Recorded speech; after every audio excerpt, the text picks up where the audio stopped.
Soy Juan Diego Hernández y esto es Ahora Veo, un espacio de conversaciones profundas, donde la prueba nos confronta, el proceso nos forma y el propósito nos revela que Dios nunca perdió el control. Quédate, tal vez esta historia sea la tuya.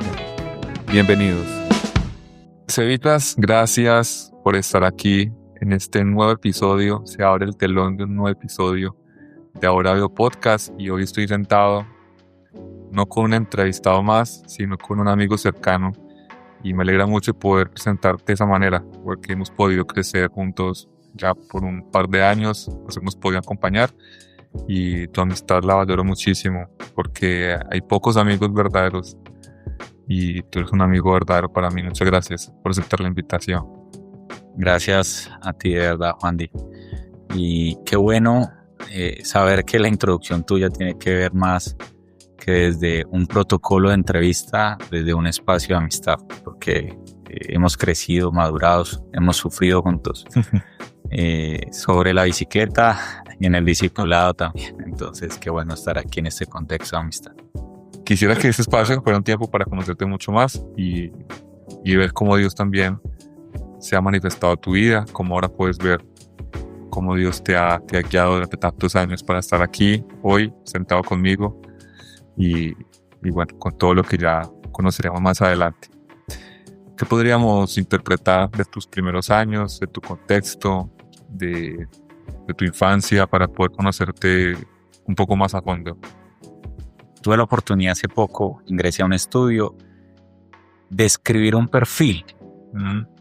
Y el perfil precisamente era como, ¿quién es Sebastián? Entonces arranco con algo que no me hubiese presentado así hace 10 años. Soy un hijo de Dios. Paso seguido digo esposo de Alexandra, padre de Avi y Emma, 2 locas hijas. Ingeniero de profesión, ingeniero de sistemas, especialista en gerencia y mercadeo. También director académico en una institución de idiomas.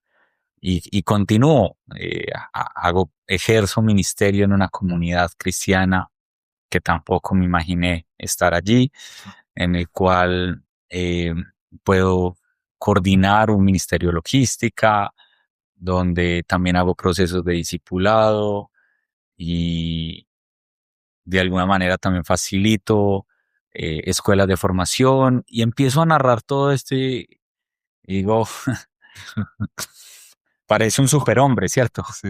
Y sigo redactando, y digo, llevo tantos años desarrollando, desplegando proyectos, he quebrado empresas, he tenido la oportunidad de sacar también algunas adelante o puntualmente, por la gracia de Dios, en la que estamos actualmente. Lo que daba valor a mi vida tenía que ver más con toda esa narrativa. Quién soy por mi posición, por mi conocimiento y por muchas otras cosas, pero termino diciendo que quisiera, como Pablo lo dijo en algún momento, poder de corazón pensar que todo eso es basura, fuerte, comparado con el infinito valor de conocer a Cristo Jesús. Y esa conclusión la escribí para recordar que es ahora lo que veo, porque antes veía otra cosa. Antes, y en mi contexto, que fue tu pregunta original, en mi niñez, en mi adolescencia, mi visión era más sesgada. Realmente puedo decir que estaba ciego, y podría sonar incluso muy extraño para muchas personas esto de que, ¿cómo así? Que incluso su esposa, sus hijas, lo que ha estudiado, por lo que tanto muchos nos esforzamos financieramente y de tiempo, podría compararse como con algo tan mínimo como una basura. Y no estoy diciendo con esto con que mi familia sea una basura, pero que comparado con el infinito valor de conocer a Cristo Jesús, no vale tanto. No vale tanto algo que socialmente establecemos como tan valioso.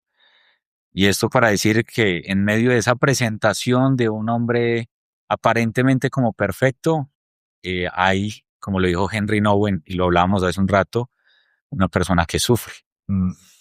Y creo que he tenido diferentes tipos de sufrimiento y quisiera decantar esa primera temporada de mi vida yo puedo decir que siempre tuve gracias a Dios a mi papá, a mi mamá, pero donde atravesamos diferentes tipos de sufrimiento, hubo escasez financiera en muchos momentos, eh, con lo básico, lo mínimo. No recuerdo haber aguantado hambre en algún momento, pero sí recuerdo haber comido, gracias a Dios, pero en ese momento no lo agradecí tanto. 2 o 3 meses seguidos, lentejas, era lentejas con arroz, arroz con lentejas, sin mucha proteína alrededor, y eso fue en Bogotá. Entonces, recuerdo pues una niñez, yo digo, buena. Sin embargo, mm, un hogar disfuncional, podría decirse. Mi mamá y mi papá tuvieron tres hijos, pero en nosotros en total fuimos 7. Tengo 4 medios hermanos. Uno de ellos fue asesinado a sus 23 años. Y creo que aquí empiezo a narrar un poco de muchas cosas en las cuales recuerdo sufrimiento puntualmente. Y una es que un hermano sea asesinado a sus 23 años y fue descuartizado. O sea, no fue una muerte como naturalmente que es dolorosa. Fue una muerte mucho más fuerte. Yo tendría aproximadamente unos 11, 12 años. Y, y aquí, entre tantos escenarios de sufrimiento como escasez, también hay sufrimiento de perder a un ser querido. Y yo no sabía, que era lo que te mencionaba hace un rato, no sabía que todo esto eran consecuencias del pecado. En su momento yo lo veía solo como sufrimiento por casualidad, por malas decisiones de mi hermano, pero no lo asociaba a que tenía que ver con una consecuencia de una raíz corrupta como humanidad. Que eso es otra interpretación y que podremos hablar un poco más adelante de ello. eh, un contexto de muerte, también contexto de escasez, contexto de malas decisiones. Mi, mi papá, y no lo digo pues como con el ánimo de hablar mal de él, pero así como yo también puedo hablar y lo comentaré en unos minutos, tomó malas decisiones. En su trabajo como tramitador pudo haber engañado a diferentes personas. Y esto ocasionó también que cuando estuvimos en el terremoto, que yo soy de aquí, Armenia, en el terremoto del 99, se les barataron todos los negocios a mi papá y ahí empezamos a vivir más escasez financiera, ¿cierto?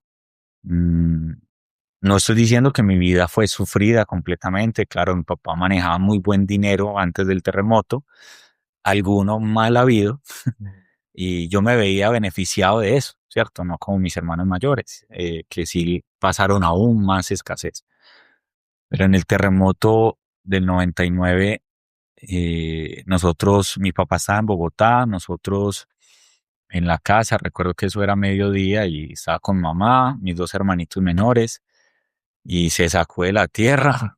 Y vamos a dar 4 pisos abajo. Y también entonces asociado a ese contexto inicial de niñez y de adolescencia con un terremoto encima. Entonces aquí, es cierto, hay diferentes escenarios en el cual se puede ver dolor, se puede ver caos.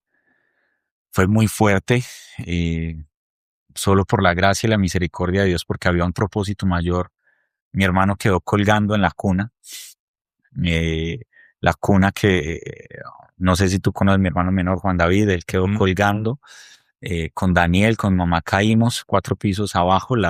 Era de estas casas, nosotros somos del barrio El Prado, entonces la casa se ve como si fuera un primer piso, pero realmente tiene un solar que tiene 4 pisos construidos hacia abajo en bareque, que es lo que nosotros conocemos como guado, esterilla y demás. Y esto se dio el terreno y allá fuimos a, eh, sobrevivimos. Mi mamá sobrevivió a la réplica, que también se fue a sacar cosas entre el epicentro o el momento cúspide y una réplica que hubo como a las 5 de la tarde, y casi también ahí queda, pero por la gracia y la misericordia de Dios todavía vive.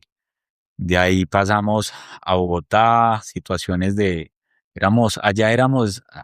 aquí teníamos una posición de ciudadanos en Armenia, allá éramos damnificados. Ya. Entonces pasábamos de casa en casa, no siempre cumplíamos con los arriendos, entonces eso era como un ejercicio que yo siempre me preguntaba, pero ¿por qué así? ¿Cierto?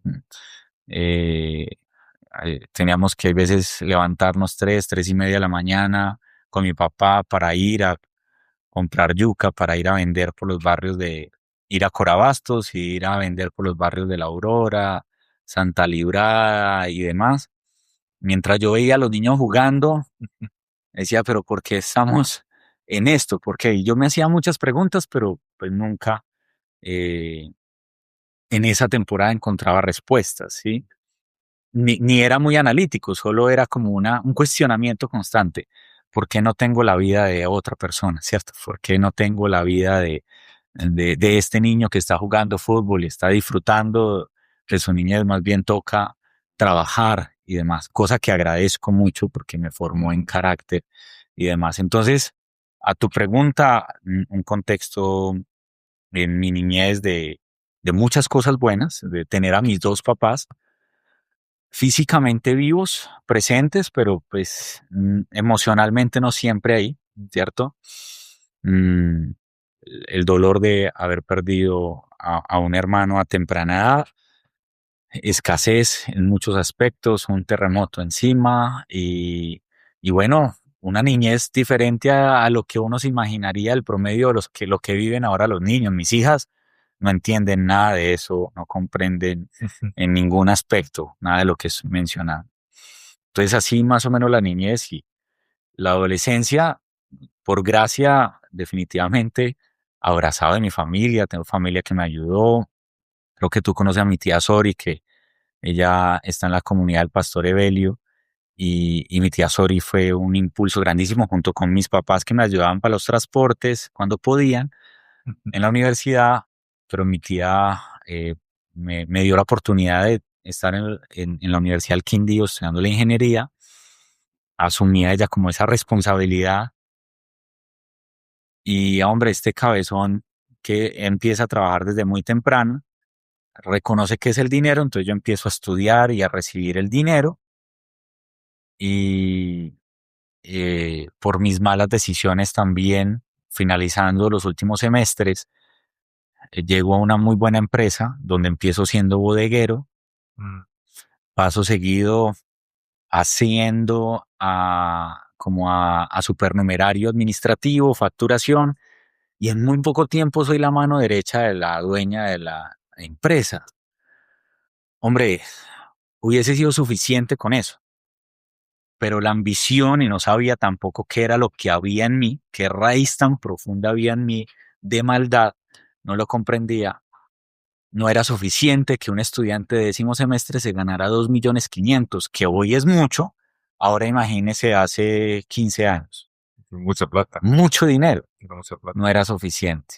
Entonces, y esta va a ser la primera vez que públicamente, porque ya lo he contado muchas veces con los cercanos, con amigos, pero pues en un video y un podcast mucho más, no lo digo con orgullo, pero sumado a todos estos ejercicios de sufrimiento por causa del pecado, uno más, y es una mala decisión en la cual junto con mi papá nos ponemos de acuerdo para poder hacer un fraude en la empresa donde estamos. Wow. Entonces, aparte del ingreso que él tenía por ser transportador, porque él era transportador de carga allí, y yo aparte del dinero que tenía, entonces siempre me ha ido muy bien con la tecnología y en ese momento ya sabía manejar el Excel.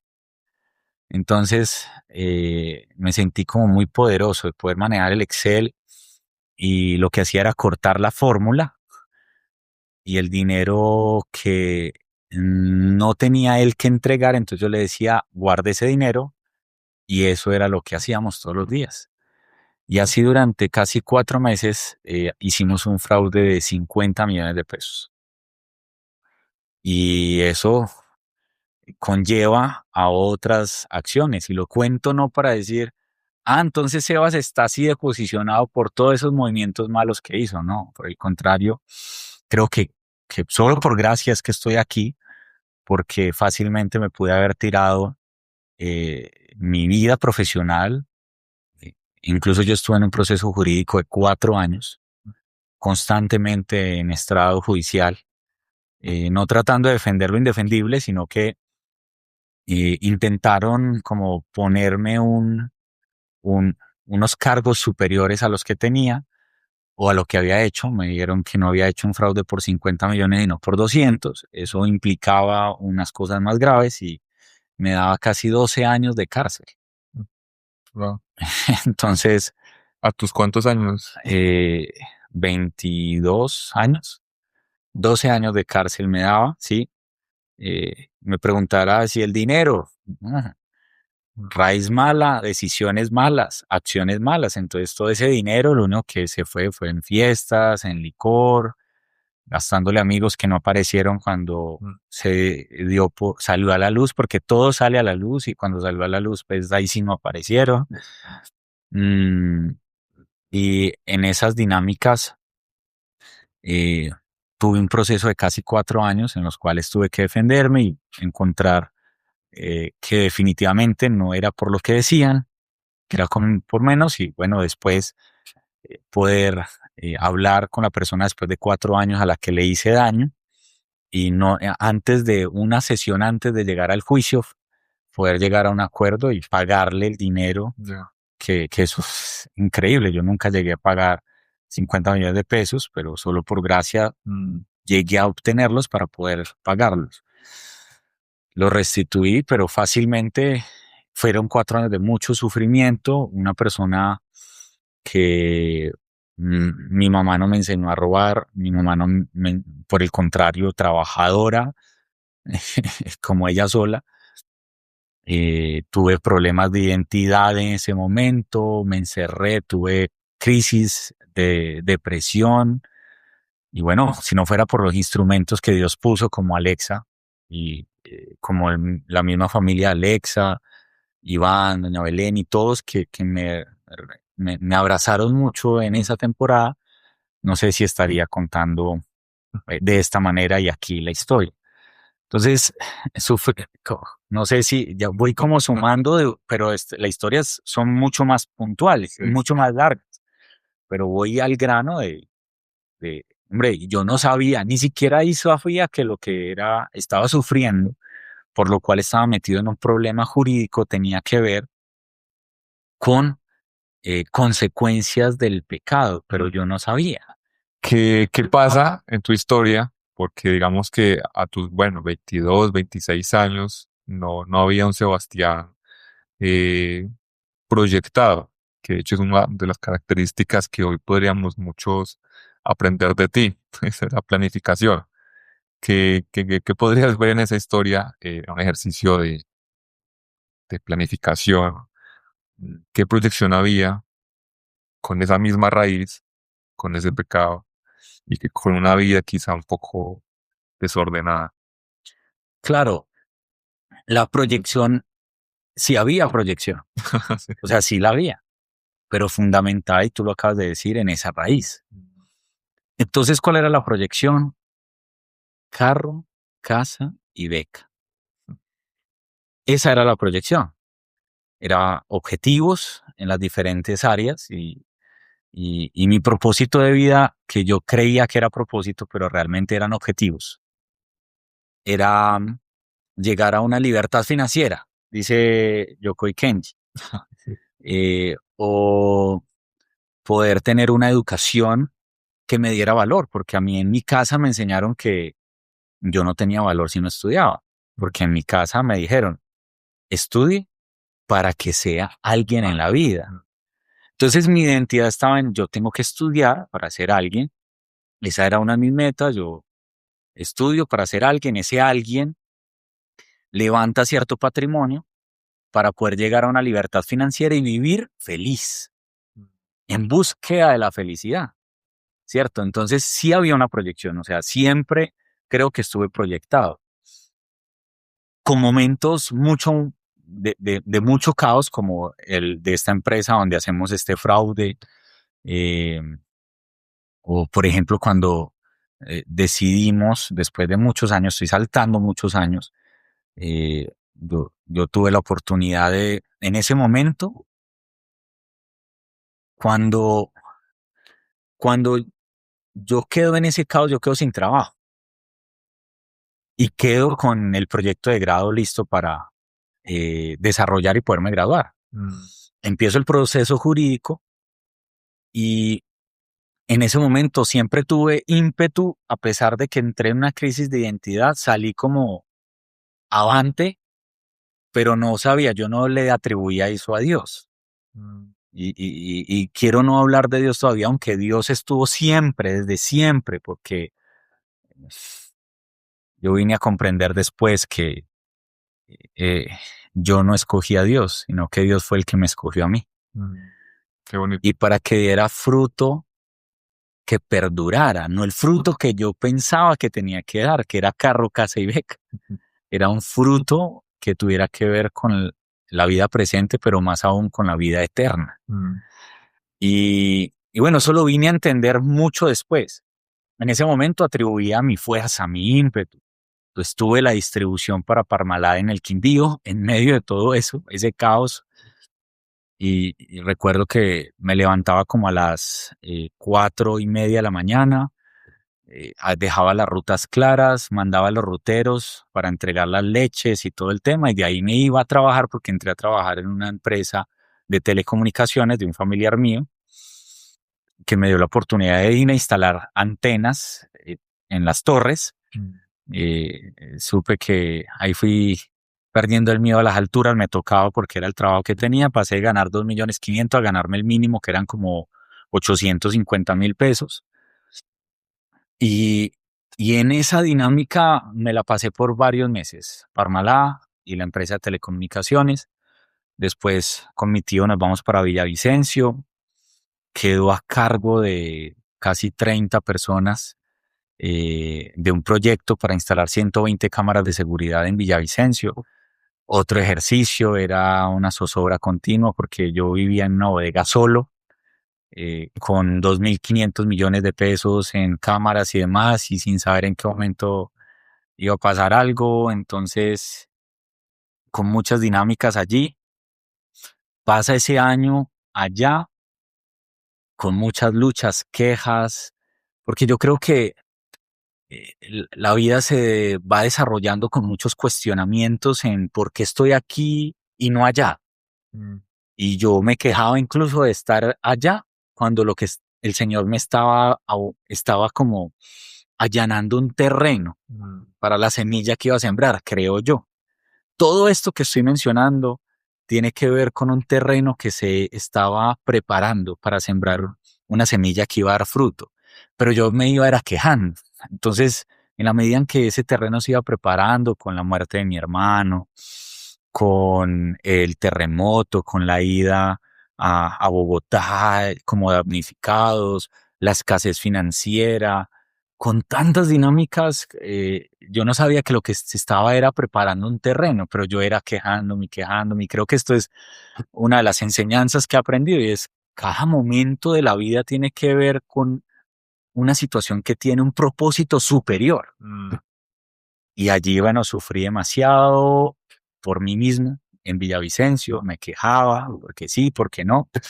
Logramos sacar ese proyecto adelante y ahí fue cuando me conecté porque dije, necesito terminar mi trabajo de grado y renuncié a ese, después de que se entregó ese proyecto, le renuncié a mi tío, fui a Bogotá, empecé a trabajar en el aeropuerto El Dorado por turnos, en las noches también, para poder sacar el proyecto de grado. En Bogotá, resumiendo la historia, es donde nos conectamos con American Schoolway. Entonces dijimos, vamos a traer la franquicia al Quindío. Cuando la traemos, yo seguía proyectado con carro, casa y beca. O sea, ¿por qué la franquicia? ¿Por qué una empresa? Ya lo había intentado con Parmalat, esa distribución la dejé en cierto momento también. ¿Por qué? Porque siempre el sueño era, quiero ser mi propio jefe, quiero tener, que eso es un cuento, en mi caso creo que no es así, porque igual si usted forma empresa, usted deja de tener un solo jefe que podría tener un empleo natural a tener la cantidad de jefes que son todos los usuarios. Mm.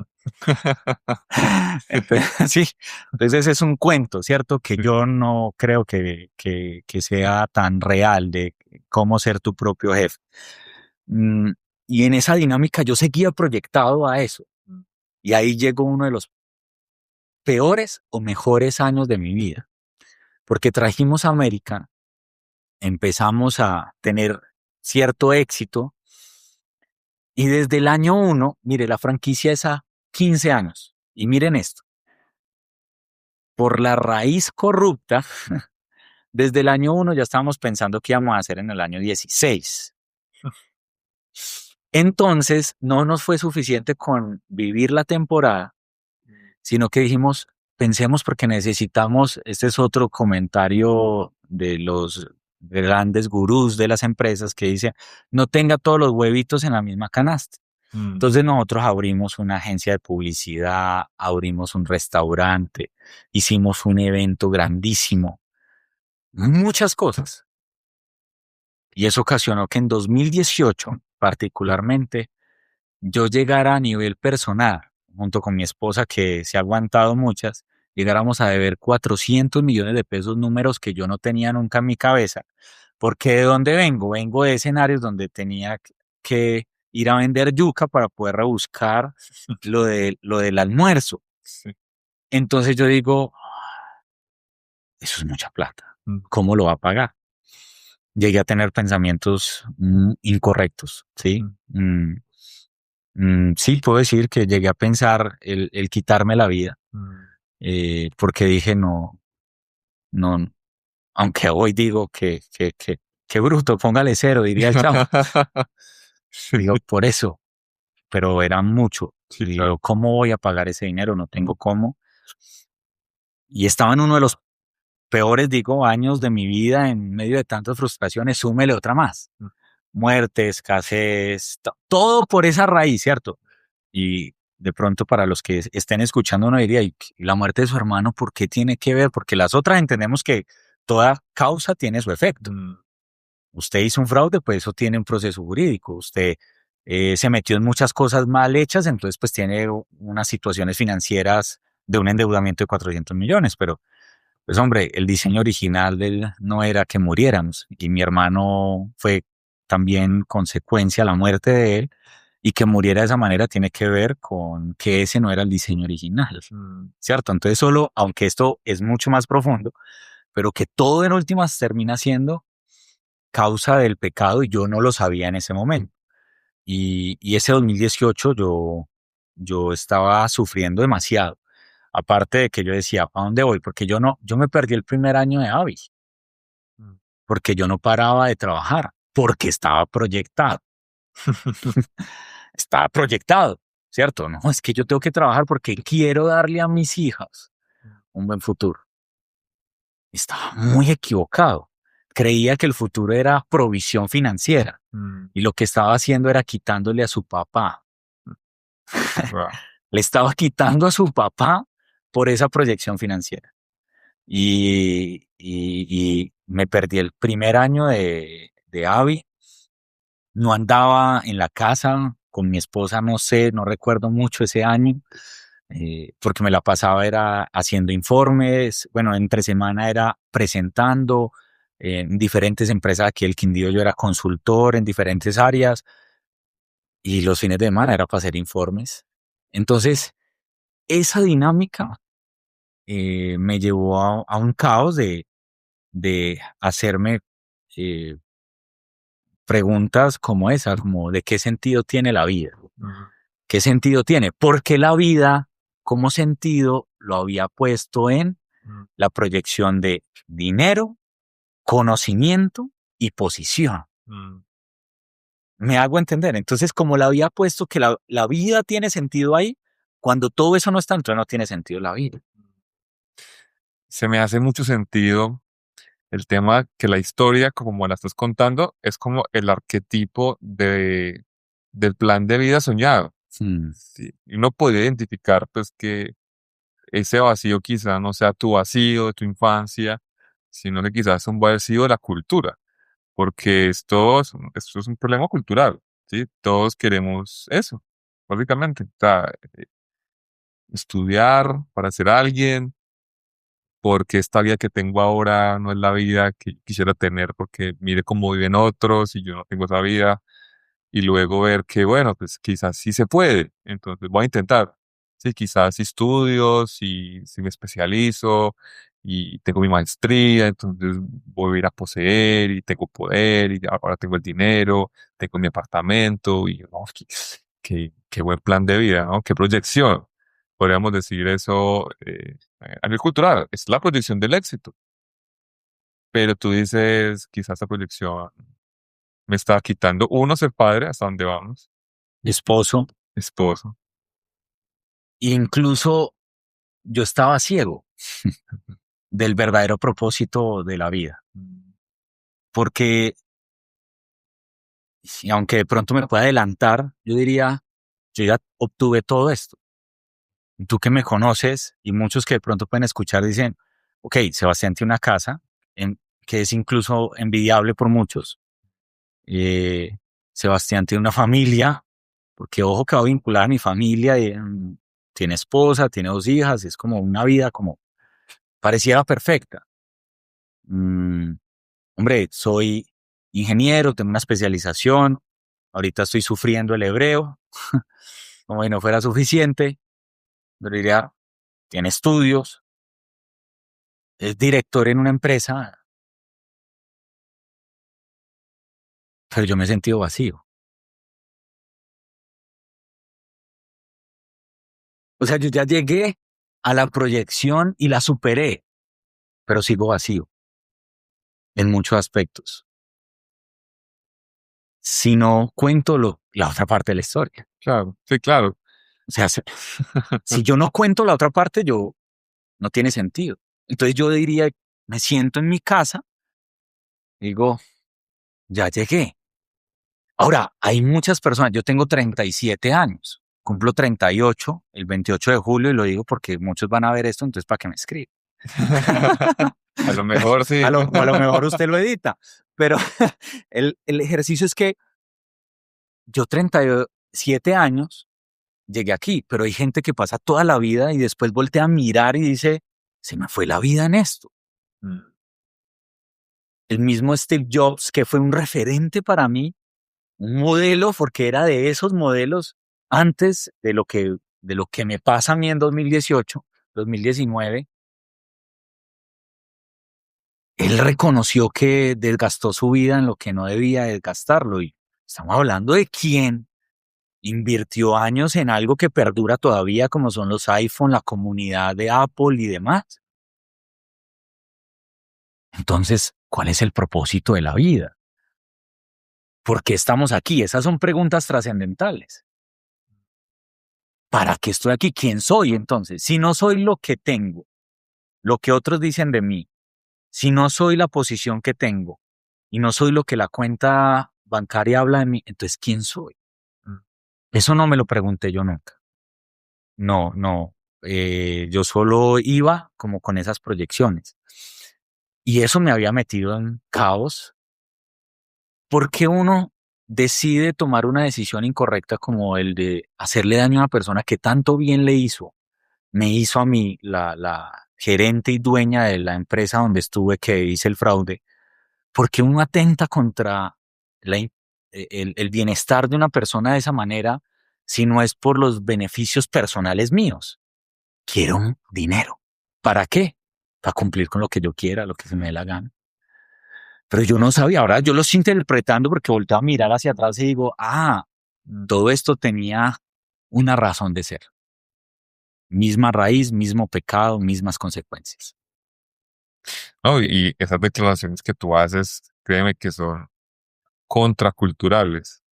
Y para muchos pueden ser un aviso, porque hoy quizá sigamos corriendo tras el logro, la fama y el poder. creyendo de que si no, es que yo necesito eso, ¿sí? De hecho, en algún punto de mi vida yo dije, yo ni sé lo que quiero, pero no estoy bien, ¿sí? Y confrontar eso, o sea, bueno, sí, no estoy bien. ¿Qué quiero? No sé. Pero tengo que correr, porque todo el mundo corre y yo no paro de correr. Ahora que soy padre, ahora que tú dices eso, que soy padre, y todo el mundo es padre y sigue corriendo. Y de hecho, los mejores momentos de la vida de los hijos los pasa la nana, la niñera, y el papá corriendo, porque tú no puedes dejar de correr. O sea, tú tienes que estar en la presa, hay que correr, hay que ser alguien. Hasta que en un punto tú dices, bueno, ¿cómo es esto? O sea, en realidad valemos tan poco, o sea, en este ejercicio de la vida que tendríamos que ser alguien. Y ahí, pues, créame que son declaraciones fuertes, no aptas para menores de 18 años. No, y con esto no estoy invitando, entonces, Ah, el que vea este podcast, entonces, no, ya no hay que trabajar. No, no, no. La posición, el trabajo, los logros, creo yo que es la respuesta a usted ir por la vida ejecutando el verdadero propósito de la vida. ujú. Es el resultado. No es por lo que yo debo de andar. Es yo voy haciendo por lo cual Dios me creó y llegará o no llegará. Eso. Mm. Pero no al revés. He ido comprendiendo. Ahora, no estoy diciendo que yo tenga la verdad respecto a los temas que estoy mencionando, pero es mi experiencia y puedo decirlo así. Con todo lo que he tenido me he sentido vacío. Eres un ciego exitoso. Tú Era un dijiste, ciego exitoso. yo estaba ciego, pero estaba rodeado de éxito. Hasta en un punto donde tú dices, bueno, estaba oscura, 400 millones en deuda, y quizá esto que empieza a generar en la historia, en tu historia personal. Claro, yo no pensé que mi respuesta era Dios. Todos lo que buscamos en plata, posición, felicidad, recursos, es a Dios, pero no lo sabemos. A quien estamos buscando es a Dios y no lo sabemos. No lo sabemos. Y yo no sabía en ese momento que lo que estaba buscando era Dios. Y tuve la fortuna de trabajar con otra persona muy madura y yo quiero mencionarlo y él sabe que yo lo menciono cada vez que puedo porque agradezco por su vida, porque fue usado como instrumento útil en las manos de Dios para poder ver. Mm. A través de él pude ver. Dios lo usó. Y bueno, yo siempre lo vi. El hombre tiene una historia que también, si en algún momento él se presta, tiene una historia fuerte también, porque él fue un empresario en Bogotá, grande, Mm. y terminó aquí en Armenia. Tiene su esposa, 2 hijas, un gran hombre, un siervo de Dios. Y él trabaja, él es de la Universidad Externado, egresado de Administración de Negocios. Trabajaba para mí. Yo, no sé, en ese momento tendría que unos 28, 29 años, él tendría unos 40, o sea, mucha más experiencia laboral, muchas cosas, pero siempre sujeto a lo que yo decía en mi forma de ser, que no era nada de lo que estoy. Yo, los que me conocen ahora saben que tienen la mejor versión de mí, porque en ese momento no, aprovecho y pido perdón a todos los que fueron víctimas de mi raíz corrupta, porque lo único que hice fue hacer daño. Y él se sujetaba a mí a pesar de que yo hacía daño con mis palabras, la forma en que daba instrucciones y demás. Él no la estaba pasando bien financieramente, yo lo sabía, pero aún así él siempre estaba alegre. Y a mí eso me generó mucha curiosidad, su sujeción, su alegría a pesar de todo. Entonces yo me le acerco a él en medio de ese caos emocional que estaba un día y le digo, Él es Iván Mauricio, a veces le digo Iván, Mauro, usted, ¿por qué si yo sé que está pasando por una situación compleja, mantiene como esa alegría? Llevábamos de trabajar como un año y él nunca me había hablado de Dios. Incluso él no andaba con la Biblia, no nada. Pero ese día sí fue muy enfático porque ya yo le hice esa pregunta, él me dijo, Cristo. Cuando él me dijo Cristo, yo dije, no, yo esperaba los 3 secretos del mantener la alegría en medio de las dificultades. Sí, porque así me movía por el liderazgo, ¿sí? Y pues yo no crecí en cuna cristiana. Mis papás me llevaban hay veces a la iglesia católica, otras veces a la iglesia cristiana. Hay veces no me llevaban porque decía, Dios está en todas partes. Sí, está en todos los lugares. Y yo tenía una relación con Dios más porque me fuera bien, o sea, me acercaba a Dios hay veces como un amuleto. O me acercaba a Dios hay veces como, "Ay, la embarré, para como que no me castigue y me vaya peor". Entonces era una relación más por tradición, por religión, que una comunión verdadera. Necesito de Dios y es quien me da el propósito de vida. Entonces cuando yo llego y él me dice Cristo, cuando mi relación ha sido más por religión y tradición, yo digo, no, papi, gracias. Gracias, Mauro. Y ya, ahí quedó. Pero ya el Espíritu Santo estaba haciendo algo en mí, porque yo no aguanté una semana. Y en esa semana llego yo donde él, y le digo, presénteme al Cristo que lo mantiene a usted así. Entonces él ya sí se fue con toda, papi, taches arriba, todo. Entonces él ya dijo, no, si quiere, hagamos una cosa. Dígale a Alexa, a su esposa, y nos reunimos con mi esposa, María Fernanda, y hablamos de Cristo. Él nos reunió en su apartamento, nos dio de comer, fue bellísimo, porque él me enseñó que es un proceso de discipulado. Porque el discipulado no es conocimiento, es estar. Y él estuvo ahí, y él abrió Juan, y dijo, ¿usted quiere conocer a Jesús? Yo no le voy a presentar un libro, una cartilla, no nada. Él se da a conocer en su palabra. Y vamos a presentarlo, uno de los evangelios, que ahí lo puede conocer a él. Y empezó con Juan.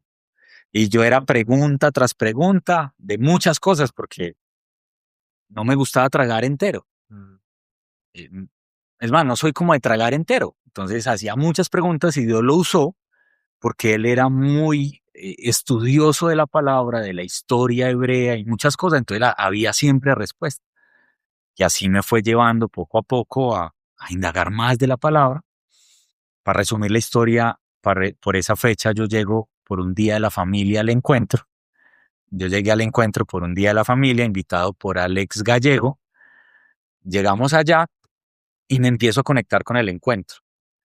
Y estando en el encuentro, yo veía la prédica los domingos, la copiaba porque yo tengo, tú lo sabes, tengo las notas de todas las prédicas, entonces yo las llevaba a validación de él. Entonces yo le decía, mire lo que vimos. Y él en muy poco tiempo, muy sabio, dijo, esto no es sano, usted está yendo a una comunidad que es sana, yo lo suelto aquí, conéctese allá por el proceso de discipulado, que pueda conectarse con la ruta de formación que tengan allí. Él ahí me suelta, yo me bautizo en el encuentro, pero realmente después del bautizo, recuerdo que estaba haciendo un ayuno sin saber qué era un ayuno bien completamente, que estaba en el apartamento y articulando el evangelio, tratando de entender qué era lo que Dios había hecho en mi vida, porque antes no veía y ahora veía. Y yo caí postrado, hermano, y dije, yo no puedo más, porque de pronto estaba como indagando mucho la palabra de Dios. Le dije, no puedo más contra tu palabra y tu verdad, me humillo ante ti, te reconozco como mi Salvador. Y creo que ahí fue donde se me reveló Él, incluso después del bautizo. Yo creo que fue la revelación de Él y demostrarme un poco de qué se trataba más la vida y ya tener otra proyección de vida. Porque desde ahí empiezo a entender que entonces soy creación de Dios. Desde ahí empiezo a conocer verdades como que ya entendía por qué yo tomaba esas decisiones, que es porque tengo un corazón corrupto, que nací siendo malo. No, porque yo crecí pensando, hay veces como esas teorías de que el hombre nace bueno y la sociedad lo corrompe. No, el hombre nace malo, empecé a entender, y la sociedad lo termina de dañar. Y todas esas decisiones fueron causa de esa conjunción de maldad. Empecé a entender mi maldad, pero empecé a ver que había un plan de salvación y que había un propósito en mi vida que era superior a carro, casa y beca. Entonces ya me empezaron a abrir los ojos de manera veía un poquito borroso, pero más como, o sea, esto no termina con carro, casa y beca. Este no es el propósito de la vida. Y empiezo a ver una esperanza en medio de tanto sufrimiento a causa de cosas externas o también de decisiones mías equivocadas. Lo dijiste ahora, la palabra lo dice, no me eligieron ustedes a mí, sino que yo los elegí primero. Y nosotros no amamos a Dios, sino que Él nos amó primero. Nos amó desde antes de haber nacido. Y para mí sigue siendo un motivo de tanto asombro ver cómo en nuestras mesas y en nuestro evangelio hay un lugar para pecadores que Cristo llama a salvarlos. Con proyecciones donde Él no estaba en ningún lado. Y en ningún lado el plan estaba encontrarse con Cristo. ¿Para qué Cristo? Sí, ¿para qué Cristo cuando todo está resuelto? Pero no todo está resuelto. Sigue habiendo un vacío del tamaño de Dios en nuestros corazones. Y Él es la pieza que nos falta en el corazón. Del que lo tiene todo y del que no tiene nada. El que dice, ¿por qué mi vida siempre fue tan dura? ¿Por qué nunca pude ser lo que el otro fue? La respuesta es Cristo. Y recuerdo, hace poco leía que Cristo, tú lo dijiste ahora, Cristo es la persona que tú estás buscando en las experiencias. Y alguien lo dice, detrás de el roce de alguien que te hace sentir vivo, o detrás de la ilusión de las baratillas del mundo que te hacen sentir importante, Cristo es la persona que tú estás buscando. Cristo es el elemento que tú estás buscando en tu vida para para llenarte con su Espíritu Santo. Y eso tú lo ves ahora.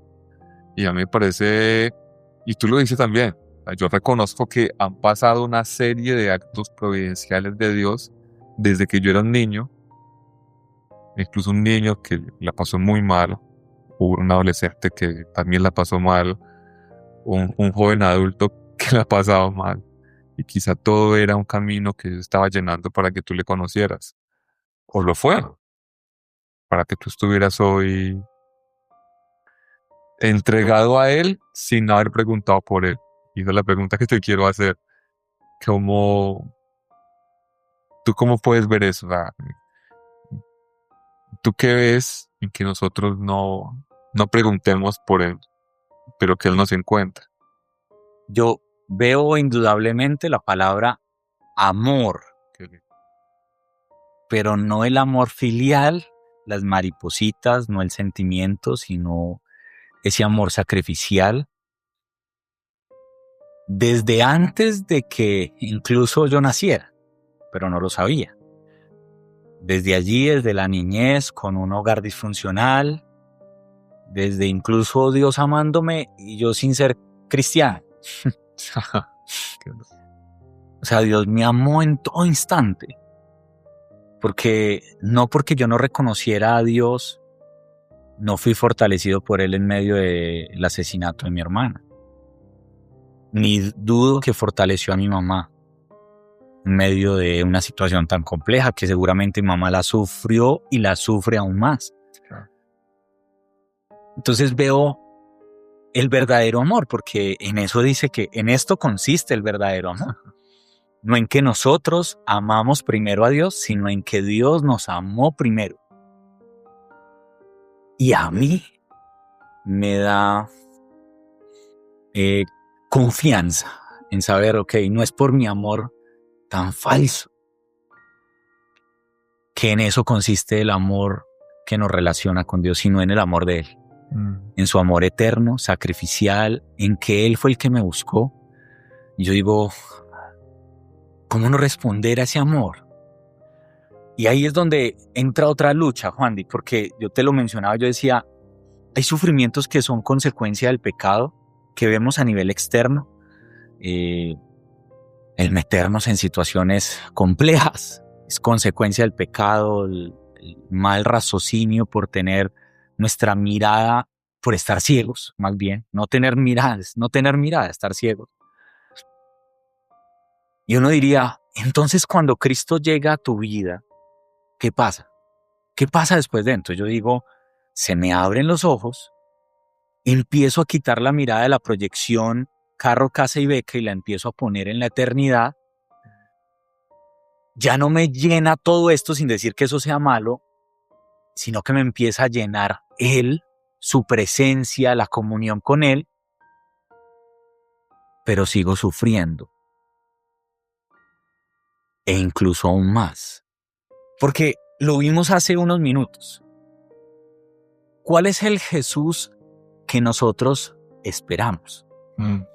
El Jesús que esperamos o que buscamos es el Jesús que viene, trae paz y ya me descarga. Entonces, de pronto, si alguien se va con esa idea de este podcast, está equivocado, que esa no es la idea que quiero compartir. Jesús, Sebastián encontró en Jesús la paz, encontró enfoque, encontró una verdadera mirada. Entonces, es como, en Él ya hay felicidad de vida. Como Jesús, entonces, todo lo que hizo, lo hizo para que yo lo encontrara a Él, para poder tener una vida tranquila, bien, feliz. Ese no es el mensaje que quiero compartir, que ha venido y ha llenado mi vida y me ha inspirado a tener una comunión con Él que llena mi vida, es una cosa. Pero empieza otro sufrimiento, que es el que a mí me parece incluso más doloroso que todos los que he podido narrar. Y aquí me puedo ganar el problema con mi mamá, porque dirá, ¿usted va a decir que sufre más por eso que va a mencionar que por la muerte de su hermano? ¿Usted me va a decir que sufre más esto que va a mencionar que el proceso jurídico que llevó 4 años? Y yo digo, sí. Y es el mismo sufrimiento que tuvo Jesús, la muerte. Jesús, para poder darnos salvación, tuvo que pasar por la muerte. Antes de obtener la gloria de la resurrección, tuvo que morir. Y ese me parece un costo grandísimo, la muerte. Uno dice, pero ¿cómo así? O sea, ¿que muerte física? No, una que me duele mucho. Y es morir diariamente a mis propios deseos para hacer la voluntad de Él. Pero no por obligación, no por religiosidad, no es por...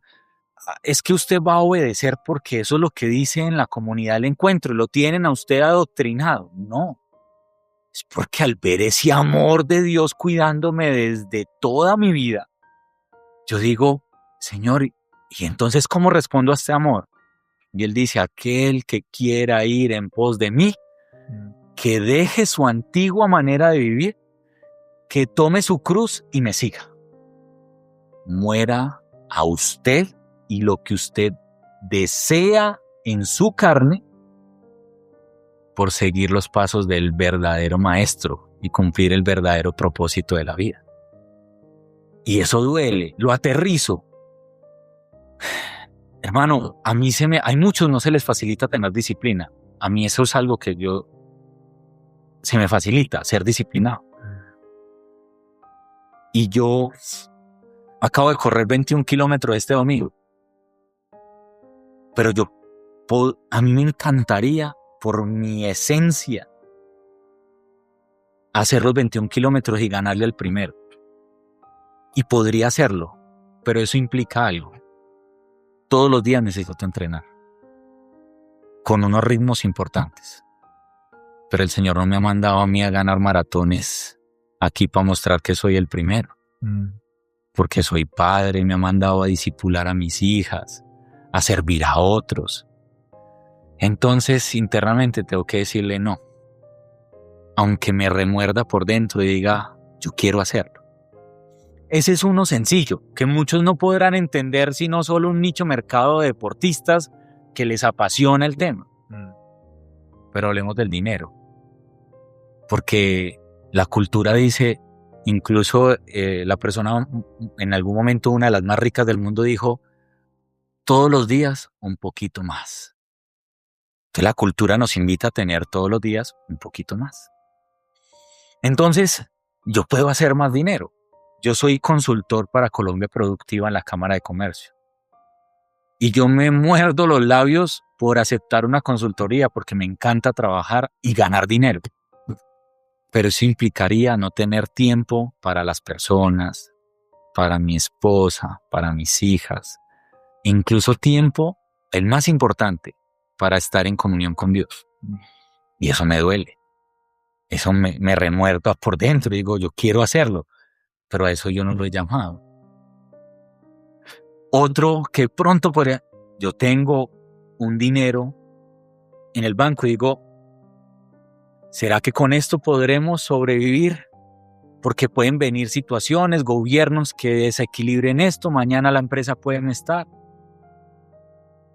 Entonces yo digo, necesito controlar eso. Entonces, ¿cómo lo hago? Necesito hacer estos proyectos. Y yo ya tengo en mi cabeza cómo puedo construir más dinero. Cuando y tengo 3 proyectos escritos que puedo desplegar de ahí, yo creo que de esos 3 uno pega. Pero el Señor no me ha llamado a eso. Y me dice, con lo que tienes ahí, y se va gastando, tranquilo. Y yo nunca lo veo que siempre hay, porque incluso sale dinero para la obra, para otros, para ayudar a gente. Y hay veces he tenido que luchar con decir, pero es el patrimonio de mi familia, dice el Señor, es mi dinero.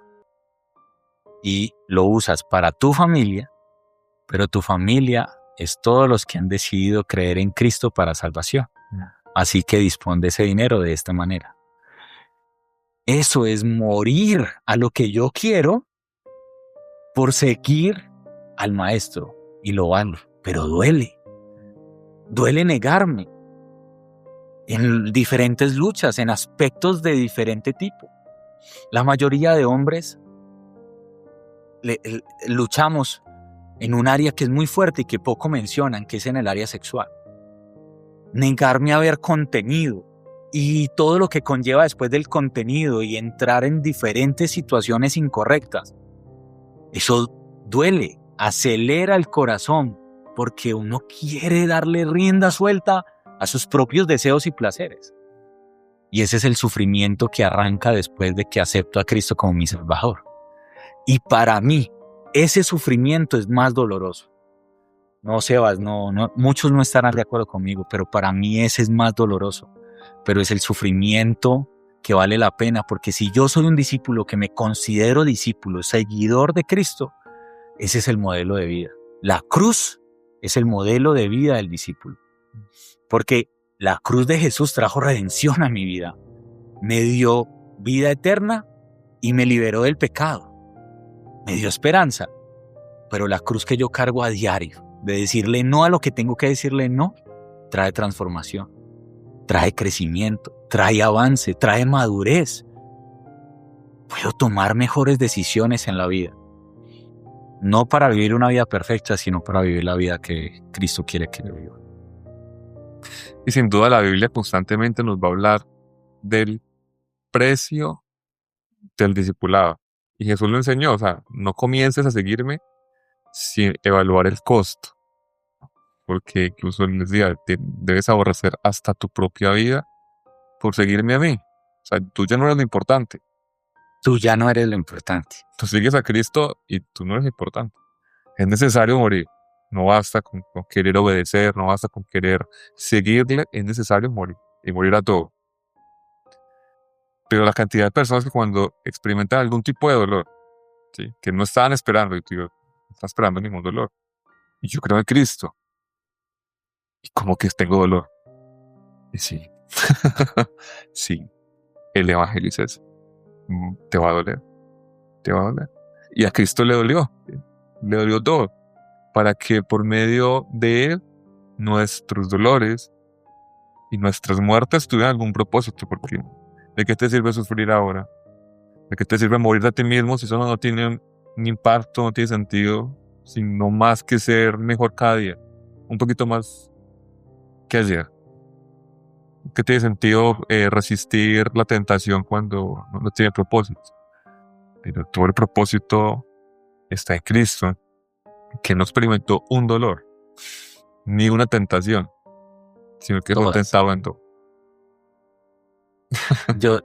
Juan Di, creo que yo soy muy de practicidades y me gustaría seguir aterrizando y conectar, porque hablábamos ahorita de que Dios nos habla en su palabra, que no fuimos nosotros los que lo escogimos, sino Él a nosotros, y nos comisiona para que demos fruto que perdure. O sea, no es un fruto de aquí, de este plano terrenal, que me parece como muy básico si todo lo acotamos a este plano terrenal. Es un fruto que perdure, pero también trae frutos en este plano terrenal. Y te voy a mencionar que yo decirle no y morir ha traído fruto en mi familia, en mi hogar y en mi espíritu, en mí. Porque sin muerte no hay vida. Yo pensé que yo estaba vivo porque respiraba y no. Yo vivo cada vez que muero por Cristo. Porque cuando yo me niego, por ejemplo, el poder ganar una competencia en ese ejemplo que pusimos es un fruto que no perdura. Pero mi familia y el temor y el amor que ellos pueden tener por Dios de manera reverente, ese sí será un fruto que perdurará. Y hoy puedo ver que le he dicho no a muchas cosas y se ha visto el fruto en mi hogar. Se ha visto el fruto en mi espiritualidad. He conocido más de Jesús, se me ha revelado más Él. Que en últimas no empezamos por ahí. Y todo este perfil no vale nada en comparación con el infinito valor de conocer a Cristo Jesús. Sin muerte no puedo conocer más de Jesús. No puedo comprender quién fue, por qué vino, para qué vino. Y creo que esa ha sido una lucha, te lo he expresado. En este último año he tenido la oportunidad de recibir nuevas revelaciones. Ojo a esto, no es que haya algo nuevo que yo haya descubierto, pero como buen ciego que vengo abriendo los ojos, se me han abierto un poquito más a ver cosas de Jesús. Y no puedo negar que me ha llevado a sufrir más por obediencia a Él. Esto puede sonar loco lo que estamos diciendo, pero ¿cómo así? Porque no es una lista de cosas por obedecer. No es porque quiera seguir un checklist. Es porque lo veo a Él, veo su amor, que tú preguntabas ahorita, ¿qué ves de toda tu historia y Dios en el amor? Veo lo que costó el precio de la cruz a Jesús, que yo digo, yo quiero estar cerca de Él y si es necesario morir por Él. Yo quiero llegar a comprender lo que los discípulos comprendieron, que estuvieron hasta dispuestos a morir por Jesús. Yo me he preguntado si yo estoy dispuesto a morir por Jesús. Si yo no estoy dispuesto a morir a alguna de mis decisiones en mi proyecto de vida aquí en la tierra, entonces no puedo abrir mi boca a decir que estoy dispuesto a morir por Jesús.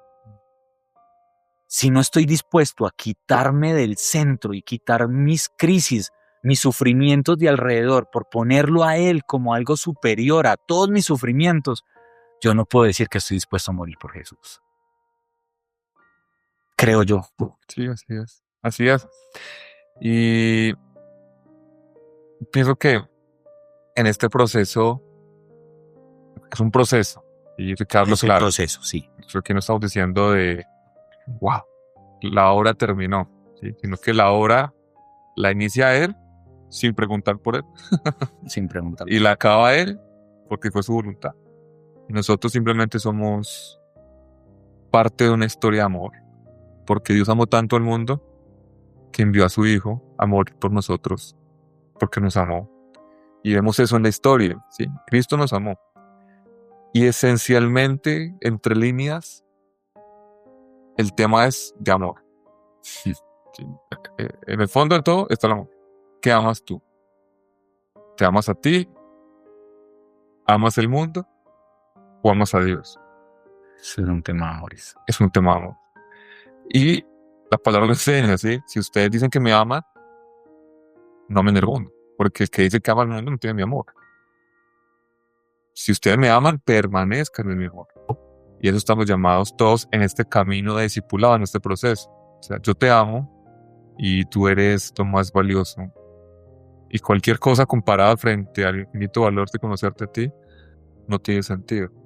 Ahora, mi tarea es cómo vivo este amor en mi vida y cómo lo vivo en otros. Porque al final, esta no es una tarea que solamente te toca a ti. Te toca a ti y se expande a otros. Y lo que tú decías, si yo estoy dispuesto a morir por Él, a amarlo a Él, y estoy dispuesto a amar a otros. Y no es un evangelio que excluye al otro. Por eso cada día debemos crecer en el amor de Cristo para poder amar a esos que hoy siguen estando como nosotros estuvimos, ciegos, sin preguntar por Él, creyendo que están súper bien, y decir, mira, el amor me ha impactado, y el amor te puede impactar a ti, porque esencialmente es el amor, y que Dios nos siga transformando en esta nueva imagen. Hay un autor que lo menciona así: sin Cristo, por tu raíz corrupta, eres un ser humano deforme. Puedes ser súper exitoso, pero deforme. Y deforme como eres, te seguirás arrojando sobre aquellas cosas que Dios creó, no sobre el Creador. Y deforme como somos, amamos la deformación de todo lo que en este mundo existe. Pero hasta que encontramos forma, por medio de Cristo, de su obra de salvación, a toda nuestra deformidad, Él viene a traer orden en medio del caos. Él viene a traer luz cuando hay oscuridad, claridad cuando hay tinieblas. Y Él viene a ordenar un mundo que no tiene sentido. O sea, no tiene sentido tú llegar a un punto de tu vida y decir, bueno, y miro para atrás y ¿qué hay? Nada. Pero Él viene no solamente a invitarnos a mirar para atrás, sino a decir, hay más adelante. O sea, la vida no se acaba aquí. O sea, cuando tú acabes, hay más adelante. Y yo soy eso, que ya he estado allá, que estuve atrás, que he estado siempre, y que soy el principio y soy el final. Esto definitivamente es una obra de redención, una obra de amor que nosotros disfrutamos. Y para mí, créeme que es un regalo muy grande ver contigo a Dios en tu historia, que seguramente no ha terminado. Como mi historia, solo puedo decir, yo veo que Dios es un Dios de tanta gracia, de tanto amor, un Dios soberano que se mueve en medio de situaciones muy oscuras, pero que Él siempre ha tenido un propósito, ¿sabes? Y en su mente estaba que tú le conocieras y que tú vivieras para su gloria. Gracias por reafirmar a través de estos espacios lo que ha hecho Dios en nuestra vida. Gracias por permitirnos abrir nuestros labios impuros, pero que confiamos que son purificados a través de la obra de Cristo para contar la redención de nuestras vidas. Reafirmar el amor del Padre, reafirmar el camino que trasegó el Hijo, pero también cómo el Espíritu Santo nos está guiando a ese camino de esperanza en la eternidad. Qué bonito escuchar ahorita cuando decías el que estuvo, el que está, el que estará. El que inició lo terminará. En sus manos estamos. Sí. Y bueno, este es el modelo de vida del discipulado, la cruz, ¿no? Pero no es como una cruz de resignarnos, sino más bien que debería llevar a tener esperanza, ¿no? O sea, si yo sufro, hay redención, hay transformación, perdón. Si sufro, hay, por Cristo hay transformación. Pero también hay esperanza en que Él va a venir por segunda vez y que vamos a ser restaurados completamente, y eso tiene mucha esperanza. Mientras tanto, la cruz, el modelo de vida del discípulo.